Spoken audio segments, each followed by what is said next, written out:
Cek, bisa dengar kan?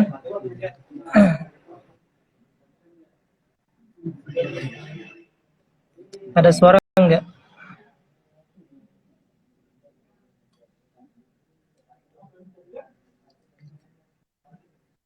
Aman. Oke. 15 menit ya. Bismillahirrahmanirrahim. Bismillahirrahmanirrahim. Assalamualaikum warahmatullahi wabarakatuh.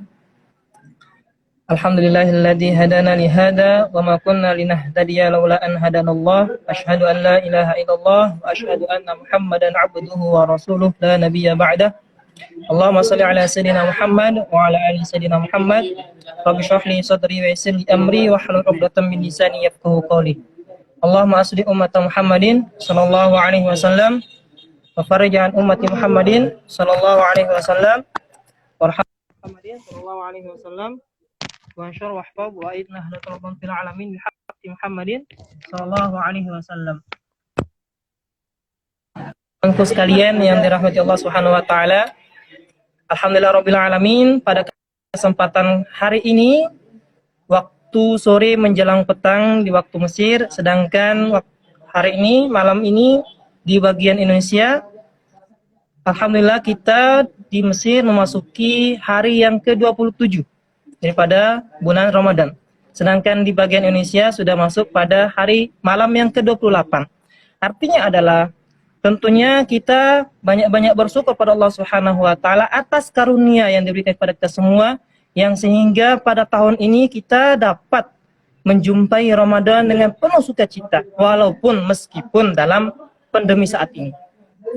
Syukur artinya adalah kita mengimplementasikan suatu nikmat yang diberikan Allah Subhanahu wa taala, kita amalkan dalam kehidupan sehari-hari kita. Bukan hanya lisan saja yang kita ucapkan syukur, tetapi hati juga membenarkan bahwasannya itu dari nikmatnya dari Allah Subhanahu wa taala, dan melalui pergerakan itu dengan cara beribadah, sholat tarawih, dan mengerjakan amal-amal soleh yang lainnya. Itu namanya syukur. Alhamdulillah pada akhir-akhir ini menjelang akhir daripada bulan Ramadan, tentu kita harus penuh introspeksi. Artinya muhasabah diri. Sudahkah taubat itu sudahkah kita mengetahui bahwasannya apa yang perlu kita introspeksi? Apa yang perlu kita muhasabah diri? Apa yang perlu kita tinjau pada diri kita sendiri? Oleh sebab itu, saya mengajak kita semua agar pada akhir-akhir menjelang Idul Fitri atau menjelang akhir pada Ramadan, kita introspeksi diri. Artinya, mari kita muhasabah diri. Kemudian yang ingin saya sampaikan adalah, karena judulnya itu adalah yang terlupakan di akhir Ramadan. Nah, ini sebenarnya hanya judul secara lintas saja di bayangan saya. Tetapi yang saya ingin sampaikan yang pertama adalah bahwasannya ada suatu kenikmatan yang diberikan oleh Allah Subhanahu wa taala kepada orang atau seorang hamba yang melakukan amalan.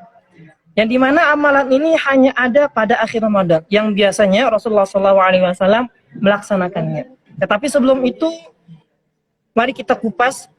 Mungkin sudah banyak didengar atau dilihat, dibaca di media sosial tentang spesialnya atau khosois daripada bulan Ramadan. Di antaranya adalah di dalam bulan Ramadan itu ada namanya Lailatul Qadar.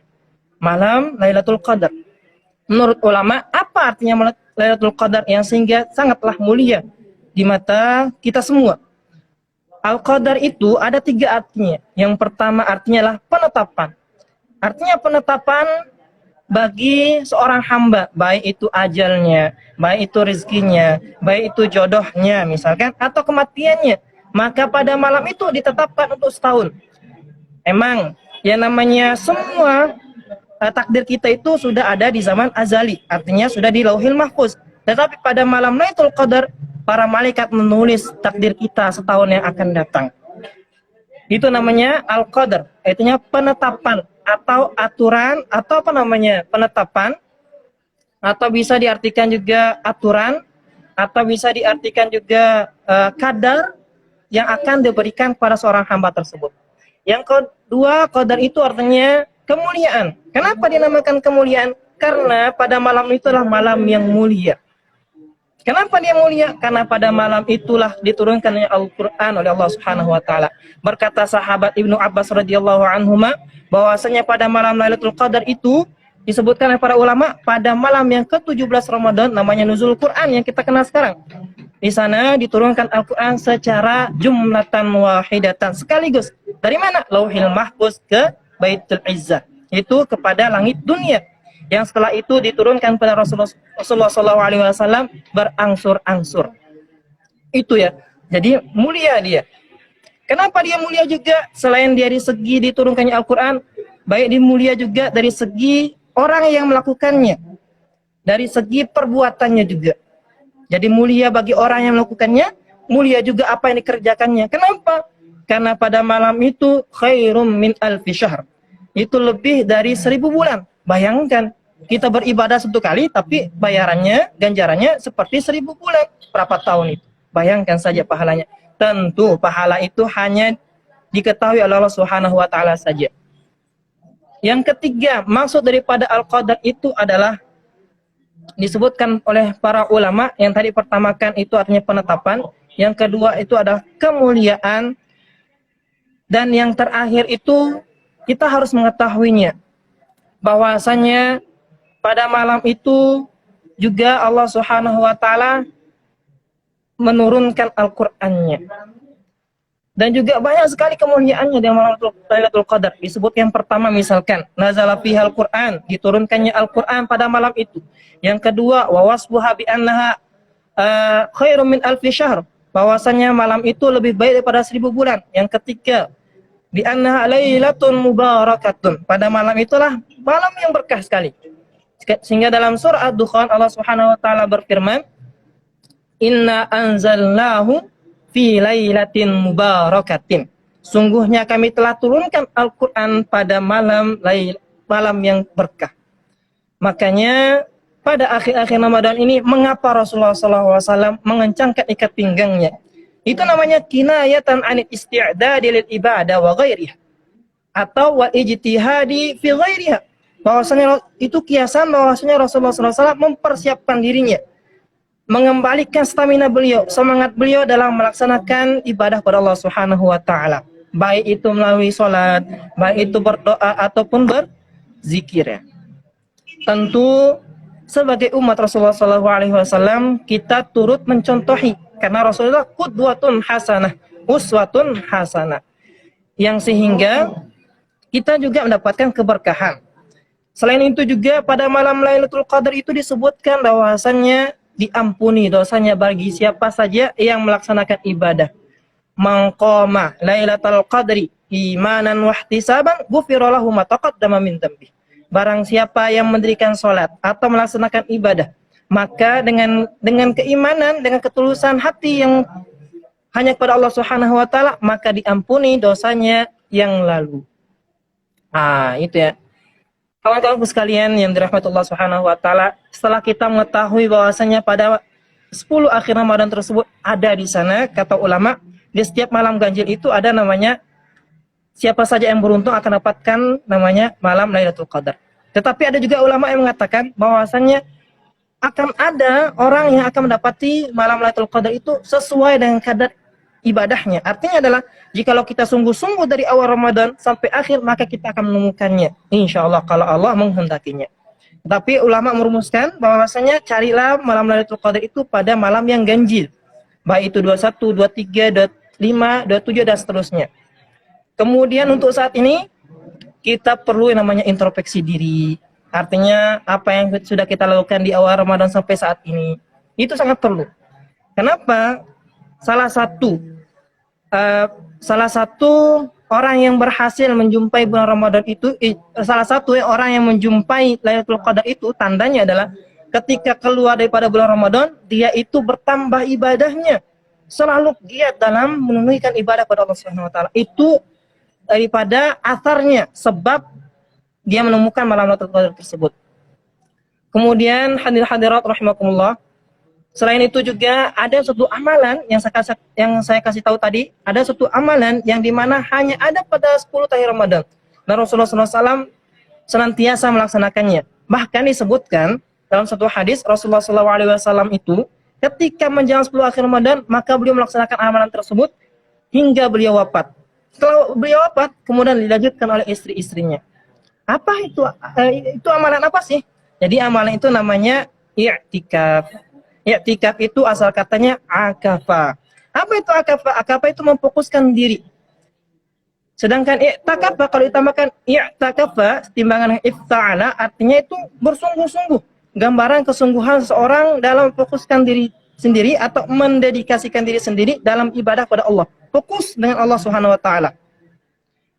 Kalau secara bahasanya i'tikaf itu kalau kita ambil referensinya daripada buku Fiqhul Islam wa Adillatuhu daripada karangan Syekh Profesor Dr.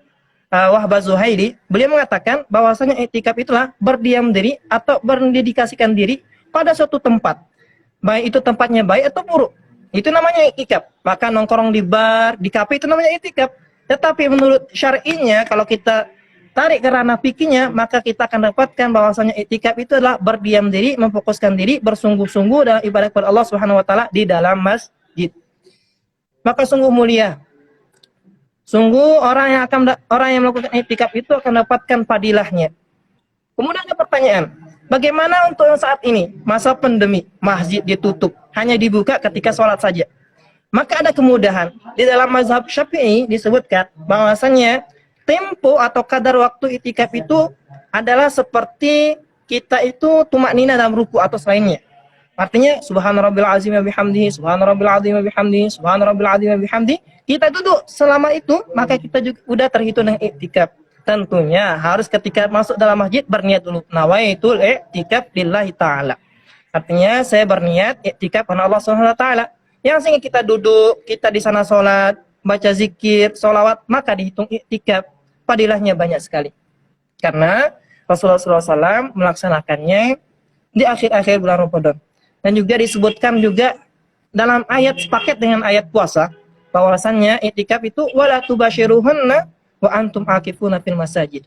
Janganlah kalian bersegera pada istri kalian. Artinya jangan kumpul-kumpul sama istri kalian dulu. Kalau sedangkan kalian itu dalam keadaan i'tikaf. Begitu pentingnya namanya i'tikaf. Tapi untuk saat ini, maka cukuplah ketika masuk masjid berniat i'tikaf lillahi taala, insyaallah akan diterima Allah Subhanahu wa taala. Itu menurut Imam Syafi'i. Kalau Imam Maliki, beliau mengatakan pendapat beliau adalah ukuran i'tikaf itulah ketika pagi dan siang itu bertemu. Artinya pagi dan malam itu bertemu 24 jam. Itu baru dihitung i'tikaf. Tapi kalau Imam Syafi'i cukup dia itu sekedar tumaknina itu sudah cukup. Kawan-kawan sekalian, jadi itu amalan yang dimana Rasulullah SAW dan para istri beliau melaksanakannya di akhir-akhir Ramadan ini. Sebagaimana dalam hadis Rasulullah SAW, karena Nabi SAW yajtahidu fil ashril awakhir min Ramadan ma la yajtahidu ghairaha. Rasulullah SAW bersungguh-sungguh mensingsingkan baju beliau, yang kemudian beliau itu bersemangat memupuk kembali semangat beliau di akhir Ramadan, yang dimana semangat beliau itu belum ada di 10 terakhir, di 10 awal Ramadan ataupun 10 Ramadan pertengahannya. Disebutkan juga idza dakhala fil ashri al awakhir min ramadana ahya al-laila wa ayqadha ahlahu kemudian wasyadda mi'zarahu. Rasulullah SAW ketika masuk di akhir Ramadan itu beliau itu menghidupkan malamnya. Disebutkan bahwasanya ahya al-lail itu bermakna istaghraqahu bis-sahri fi sholati. Yaitu beliau itu begadang. Nah, kalau itu sehari itu kita artinya begadang. Memenuhi malam beliau itu dengan sholat, berdoa dan berzikir. Yang kedua itu aiqadha ahlahu, membangunkan keluarga beliau. Agar keluarga beliau itu sama-sama fastabiqul khairat, sama-sama menuju kepada rahmatnya Allah Subhanahu wa taala, mencari fadilah di dalam akhir bulan Ramadan tersebut. Yang terakhir itu adalah syadda mi'zarahu. Beliau itu mengencangkan ikat pinggangnya. Sudah saya bilang tadi, itulah kinayatan anil isti'dadil ibadah. Itu adalah suatu kiasan untuk mempersiapkan ibadah, memupuk kembali kekuatan beliau untuk beribadah kepada Allah Subhanahu wa taala. Mungkin demikian yang dapat saya sampaikan. Kurang dan lebihnya saya mohon maaf. Jadi kesimpulannya adalah yang terlupakan di akhir menjelang akhir Ramadan itu adalah itu tadi. Pertama ibadah i'tikaf, menghidupkan akhir-akhir Ramadan tersebut. Karena sekarang itu banyak orang menghidupkan malamnya itu di pasar, di mall, nongkrong buat kue. Padahal itu bisa dilaksanakan di waktu luang yang lainnya. Makanya dinamakan, Al-Hafidh Ibnu Rajab mengatakan, laisal aid liman labisal jadid, walakinnal aid liman ta'atuhu tazid. Bukan namanya Idul Fitri bagi orang yang menggunakan pakaian yang baru, sepatu baru, sandal baru, semuanya serba baru. Tetapi namanya orang yang melaksanakan Id itu adalah liman ta'atuhu tazid. Barang siapa yang ketaatannya itu bertambah, ketakwaannya itu bertambah kepada Allah Subhanahu wa taala. Kemudian dilanjutkan oleh beliau, laisal Id liman tajammala bil libasi warukub. Bukanlah namanya Idul Fitri bagi orang yang memperindah, memperbagus dirinya dengan baju ataupun pakaian atau dengan kendaraannya, bukan. Tetapi innamal Id liman gufirat lahu dzunub. Yang namanya Idul Fitri adalah orang yang memperoleh ampunan daripada Allah Subhanahu wa taala. Maka Rasulullah SAW mengajarkan kepada kita semua, kalau di akhir Ramadan itu banyak-banyak berdoa, innaka afuwun karim tuhibbul afwa fa'fu 'anna ya karim. Itu ya. Jadi itulah beberapa singkat ya. Saya rasa udah selesai ya, admin. Udah cukup ya? Oke. Terima kasih pada semuanya. Saya mohon maaf apabila ada kata-kata yang salah atau khilaf. Tentunya al-insanu mahallul khata' wan nisyan, manusia itu tempat salah dan dosa. Tidak ada manusia yang terlepas dari salah dan dosa kecuali Allah Subhanahu wa taala yang Maha benar. Sekian saya akhiri. Wallahu a'lam. Wallahul muwaffiq wal hadi ila sabil rasyad. Wassalamualaikum warahmatullahi wabarakatuh. Udah Bang.